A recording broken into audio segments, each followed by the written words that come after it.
আসসালামু আলাইকুম রহমতুল্লাহ। ডাকসু এবং জাকসুতে ইসলামী ছাত্র শিবিরের ভূমিধস বিজয় হয়েছে। আমি ডাকসুর কথাই যদি বলি, সাদেক কায়েম ভিপি হয়েছে। এই সাদেক কায়েমকে তো আমরা সবাই চিনি।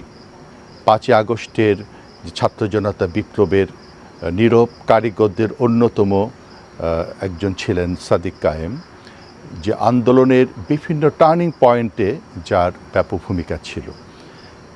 এই ছাত্ররা অনেক রিস্ক নিয়েছে দেশের জন্য এবং তারা সৎ ছিল।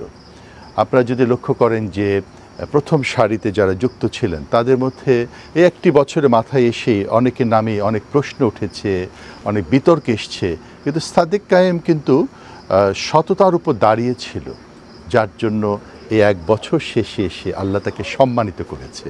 আজকে ডাকসুতে 14,000-এর উপর ভোট সে পেয়েছে।